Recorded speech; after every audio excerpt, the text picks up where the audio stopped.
Right now, somewhere in Britain, a kettle is coming to the boil. In about 90 seconds, someone's going to pour that water over a tea bag and release billions of tiny plastic particles straight into their mug. That comforting cuppa, the one your nan swore by, the one that's got you through breakups, bad days, and every awkward family Christmas. It might be hiding pesticides that were banned decades ago. The leaves inside might be dust and factory sweepings instead of proper tea. And the bag itself? In a lot of cases, sealed shut with plastic. For most of us, tea isn't just a drink, it's a ritual, a daily habit woven into British life for generations. But somewhere along the way, that ritual got quietly hijacked, and most people never noticed. Today I'm naming 7 of the biggest tea brands on our supermarket shelves and showing you exactly what's gone wrong with each one. Stick around to the end because I'll also tell you the few brands that are still genuinely worth your money. And here's one question to hold on to the whole way through. Is the tea in your cupboard right now on this list? It wasn't always like this. Go back to the 1960s. People bought loose leaf, spooned it into a pot, let it brew slowly and strained it by hand. No bleach paper, no heat-sealed polymers, no dust engineered to flash brew in 20 seconds. Just leaves, water, and time. Now look at the average supermarket bag today. Microscopic fragments, leftovers blended from half a dozen countries, materials that react with boiling water before the tea even gets going. The companies know that if you understood how simple proper tea used to be, you'd probably never touch their packets again. So they keep the convenient version front and center, fast, cheap, and dressed up to look cleaner than it really is.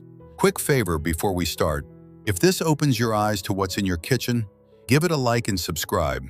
The more people who see it, the more pressure these brands feel to sort themselves out. Right, let's get into it. Number 7, Tesco Original. Let's start with the honest one. It's cheap, it tastes cheap, and it still manages to disappoint. In blind taste tests, it came joint last, tied with a brand that costs 3 times as much. The tea inside is dust. The color develops fast because that's what dust does. But there's no depth and no reason to reach for a second cup. Tesco is the biggest supermarket in the country. They've got the buying power to source something decent without bumping up the price. They don't because they don't have to. People grab it because it's there and it's cheap. And as long as that keeps happening, nothing changes.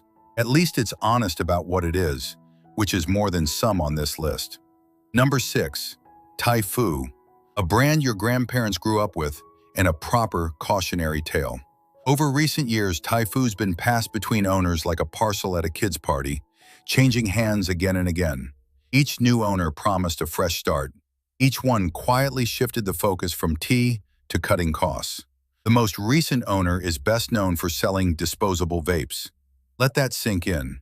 The company behind your cuppa also makes throwaway e-cigarettes. In 2024, Typhoo went into administration, the step right before collapse. And while all that was going on, customers reported tea that tasted metallic, bitter, even fishy. When your brew tastes of fish, something has gone very wrong. That's what happens when a brand stops being a product people care about and becomes a number on a spreadsheet. Number 5, Yorkshire tea. Now this one stings because people don't just drink Yorkshire, they defend it like family. Rolling hills on the box, cozy branding, the gold standard. But here's the thing, Yorkshire tea isn't grown in Yorkshire, it's blended there. The leaves come from the same enormous plantations in Kenya, Assam, and Sri Lanka that supply nearly every mass market brand going. Investigations have raised concerns about working conditions in parts of that supply chain.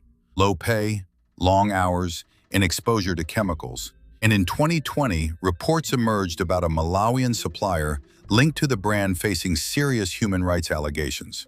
The company says it audits its suppliers, but overseeing sourcing on that scale is genuinely hard. And those bags? Plenty still use plastic in the sealing, and the company has admitted the outer wrapper contains plastic too. People call Yorkshire strong, but strong often just means more fine particles and a darker cup that impresses you quickly. It's engineered reliability, not the heritage craft the box is selling you. Number 4, PG Tips. a staple in millions of kitchens, and for years the very definition of a proper builder's brew. Then it changed. PG Tips made a big deal of switching to plant-based bags made from a corn material called PLA. Sounds greener, doesn't it? Except PLA doesn't break down in your home compost bin. It needs industrial heat. So for the average household, the new bags behave almost exactly like the old plastic ones. They just look better on paper. And loyal drinkers noticed something else. The taste shifted. Weaker, flatter. People said they needed 2 bags where one used to do. That's down to what's inside. Extremely fine particles, fannings and dust, the cheapest leftovers. They brew fast and throw out color in seconds, but they can't give you depth. Here's the kicker. It took a petition of 200,000 people to push PG Tips into changing those bags in the first place. Even after spending millions reassuring customers, the brand still lost millions in sales. People didn't just moan, they stopped buying. Number 3, Tetley. One of the biggest names in British tea, so woven into our routines that nobody questions it. But look closer. Tetley admits its bags aren't fully plastic-free. That last little bit of heat-seal polymer adds up fast when you're producing tens of millions of bags a day. Then there's the testing. An accredited lab once found 22 different pesticides in a single Tetley tea bag. 22, including DDT, banned back in 1972, still turning up decades later. Tetley's defense is that each chemical individually sits below the legal limit, but nobody studies what happens when 22 of them combine in your body at once. The rules were written for one chemical at a time, not for a cocktail. And research from the University of East Anglia found Tetley released more microplastic particles than any other brand they tested. More than any other. That's a lot to be steeping in your morning mug. Number 2, Twinings. A name so old we treat it as a guarantee. Royal Warrant, a shop on the Strand since the 1700s, packaging that whispers heritage and trust. But those bright, brilliant white tea bags, they don't come out that color naturally. Twinings uses an oxygen bleaching process purely so the bag looks cleaner on the shelf. Did any of us actually ask for washing powder white tea bags? And what's inside doesn't match the heritage image either. Twinings Every Day, the one most people buy without thinking, is made from very fine fannings, tiny fragments that brew fast, but lose the aroma and complexity that made British tea special. When Twinings first started, tea was sold loose, weighed out of metal canisters by hand. Today, independent testing has flagged pesticide residues in their products, including glyphosate, the active ingredient in Roundup weed killer. And the brand built on British heritage has quietly moved big chunks of its production abroad, to Poland and China. You're paying premium prices for 300 years of history and getting much the same industrially processed product as the budget brands, just with better marketing. And number 1, Lipton Yellow Label. The world's best-selling tea, and that's exactly the problem.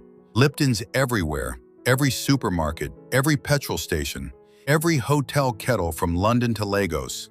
When you're selling more tea than anyone else on the planet, the priority is scale, not what ends up in your cup. Back in 2012, Greenpeace tested Lipton from shelves around the world. Every single sample came back contaminated, between 3 and 17 different pesticides per bag. Some of them banned outright. Then there's the plastic. Those pyramid bags that look so modern, they're a petroleum-based mesh. Researchers at McGill University measured what happens when you pour boiling water through one. A single bag releases around 11.6 billion microplastic particles into your cup, plus billions of nanoplastics small enough to slip through cell walls. Scientists have found these particles in human blood, in lung tissue, even in unborn babies. And the tea itself? Largely dust, the broken scraps left after the good leaf goes to premium buyers, pumped full of added flavorings to taste like tea.